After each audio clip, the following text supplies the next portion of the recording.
My self doctor Mahesh Kumar Paliwal, assistant professor in chemistry, government girls college Jammu. आज हम rotational spectroscopy पढ़ेंगे, घूर्णन स्पेक्ट्रोमेट्री पढ़ेंगे। घूर्णन स्पेक्ट्रोमेट्री और इसको माइक्रोवेव स्पेक्ट्रोस्कोपी भी कहते हैं। तो हम चालू करते हैं कि रोटेशनल स्पेक्ट्रोस्कोपी क्या होती है। किसी अणु को कम ऊर्जा वाले विकिरणों में से माइक्रोवेव रीजन की लाइट अगर देते हैं तो आणविक घूर्णन संपन्न होते हैं, जिससे हमें एक स्पेक्ट्रम प्राप्त होता है, उसे रोटेशनल स्पेक्ट्रम कहते हैं। और जिस तकनीकी से स्पेक्ट्रम प्राप्त किया जाता है उसे रोटेशनल स्पेक्ट्रोस्कोपी कहते हैं। क्योंकि इस तकनीकी में माइक्रोवेव रेडिएशन यूज होती है, अतः इसे माइक्रोवेव स्पेक्ट्रोस्कोपी भी कहते हैं। साधारण भाषा में हम कहें तो ये कहें कि अगर मॉलिक्यूल को हम माइक्रोवेव रीजन की लाइट देते हैं या रेडिएशन देते हैं तो मॉलिक्यूल में मॉलिक्यूल में रोटेशन होंगे। रोटेशन होने से उसमें रोटेशनल एनर्जी लेवल्स में चेंज आएगा, जिससे रोटेशनल क्वांटम नंबर जे चेंज होगा, और उसके जे चेंज होने से हमारे को एक स्पेक्ट्रम प्राप्त होगा। वह लाइन और बैंड्स के रूप में प्राप्त हो सकता है। उस स्पेक्ट्रम प्राप्त होने के बाद हम उस अणु की संरचना के बारे में बता सकते हैं, और जिस तकनीकी द्वारा ये स्पेक्ट्रम प्राप्त किया जाता है उसे रोटेशनल स्पेक्ट्रोस्कोपी कहते हैं। इसे माइक्रोवेव स्पेक्ट्रोस्कोपी इसलिए कहते हैं क्योंकि इसमें माइक्रोवेव रेडिएशन काम में आता है। अब हम बात करते हैं एक दृढ़ घूर्णी या रिजिड रोटेटर की तरह काम करने वाले द्विपरमाणुवीय अणु के लिए रोटेशनल स्पेक्ट्रम कैसे प्राप्त किया जाता है या माइक्रोवेव स्पेक्ट्रम कैसे प्राप्त किया जा सकता है। जैसे आप चित्र में देख रहे हैं, एक दृढ़ घूर्णी बताई हुई है जिसमें दो परमाणु हैं, परमाणु ए और परमाणु बी, और उन दोनों का क्रमशः द्रव्यमान m1 व m2 है तथा वह एक दूसरे से r दूरी पर है। r यहाँ पे साम्य बंधे लंबाई है। ये परमाणु सेंटर ऑफ ग्रेविटी यानी गुरुत्व केंद्र से क्रमशः r1 व r2 दूरी पर स्थित है।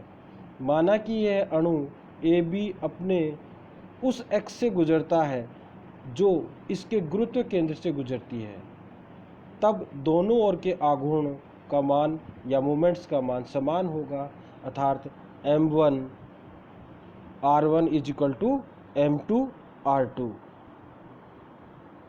जब अणु घूर्णन करता है तो इसका जड़त्व आघूर्ण जो होगा, मोमेंट ऑफ इनर्शिया का जो मान होगा, वह I जो होगा, इसको I से रिप्रेजेंट करेंगे, और I जो होगा वह समेशन mi/ri² होगा, जहाँ पर ri mi द्रव्यमान वाले परमाणु की केंद्र से दूरी है। अब द्विपरमाणुवीय अणु के लिए समीकरण 2 के अनुसार, जो समीकरण 2 दे रखा है, I = समेशन mi/ri², तो उसके अनुसार हो जाएगा I = m1 r1² + m2 r2²।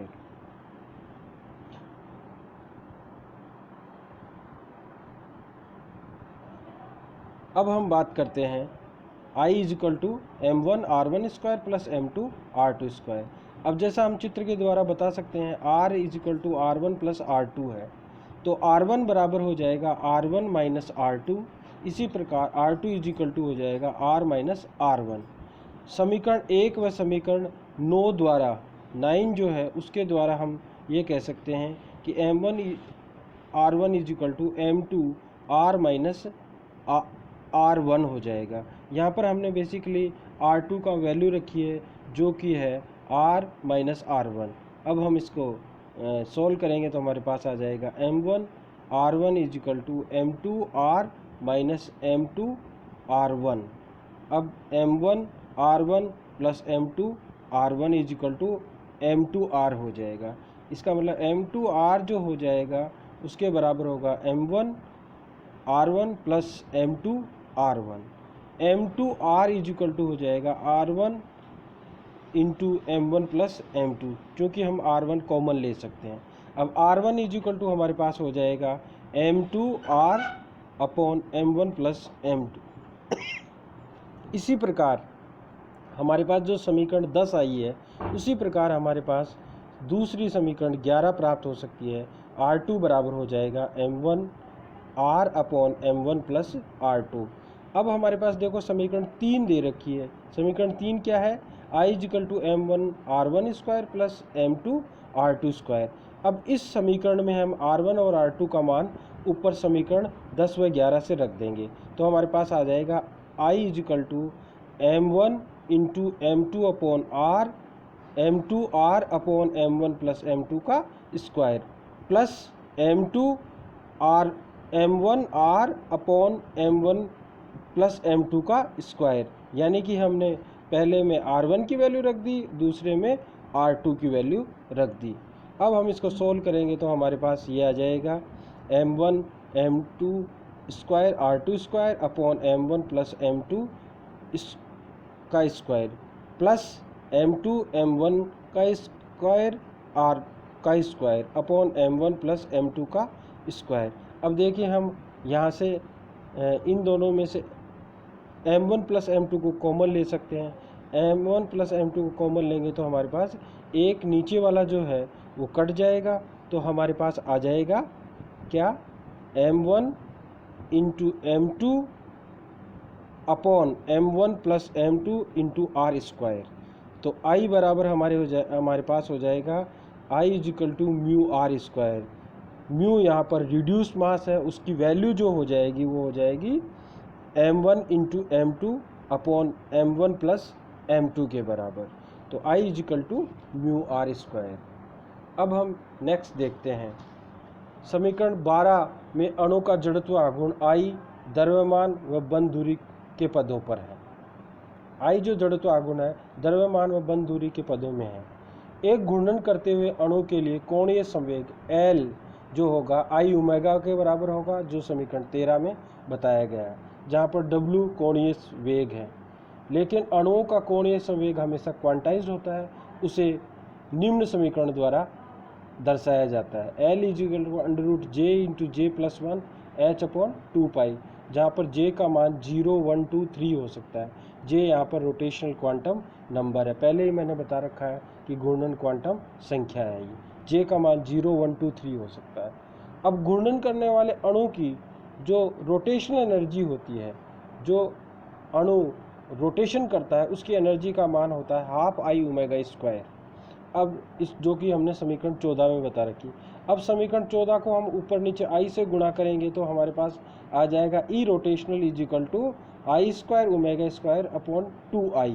अब I स्क्वायर ओमेगा स्क्वायर के बराबर हम L स्क्वायर रख सकते हैं। जैसा समीकरण 13 में बताया हुआ है कि L is equal to I omega होता है, तो L स्क्वायर हो जाएगा I स्क्वायर ओमेगा स्क्वायर। तो ई रोटेशनल इज इक्वल टू हो जाएगा हमारे पास L स्क्वायर अपॉन 2I, जो कि समीकरण 15 है। अब देखिए यहाँ पर L स्क्वायर का मान अपन ऊपर से रख सकते हैं। L स्क्वायर का मान क्या है? J into J plus 1 under root J into J plus 1 upon H into H upon 2 pi. तो हमारे पास E rotational is equal to हो जाएगा 1 upon 2I into under root J into J plus 1 H upon 2 pi का square. अब इसको खोलेंगे तो हमारे पास क्या आ जाएगा?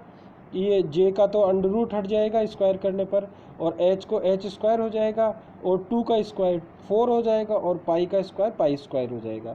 तो हमारे पास अब समीकरण आ जाएगा। इस तरह से हम लिख सकते हैं E rotational is equal to J into J plus 1 into H square upon 8 pi square I, क्योंकि 2 और 4 को मल्टीप्लाई करेंगे तो हमारे पास 8 आएगा, और पाई स्क्वायर है ही यहाँ पर, और I हमने यहाँ पे रख दिया।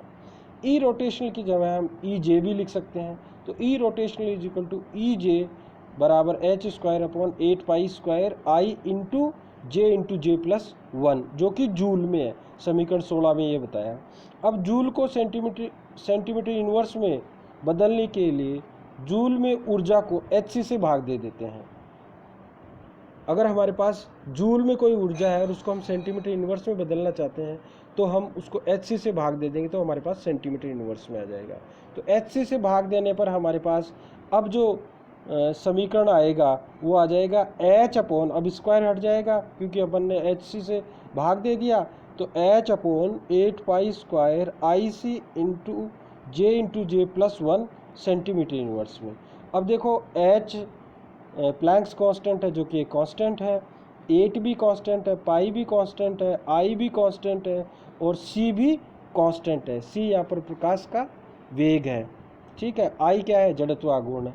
तो ये सारे कांस्टेंट है, तो इसकी जगह हमने एक नया कांस्टेंट रख दिया जो कि बी है और उसको हमने घूर्णन स्थिरांक हो जाएगा। तो हमारे पास समीकरण 17 प्राप्त हो जाएगी।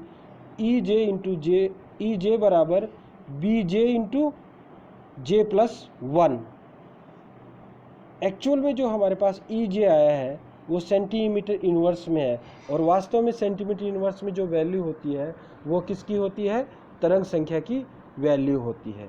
तो इस प्रकार से हमारे को जो एक पर्टिकुलर ट्रांजिशन में, यानी कि 0 से 1 में, 1 से 2 में, 2 से 3 में, 3 से 4 में, यानी एक रोटेशनल क्वांटम नंबर के चेंज में कितनी ऊर्जा की आवश्यकता होती है उसका मान प्राप्त हो गया, और वो होता है B J into J plus 1 के बराबर।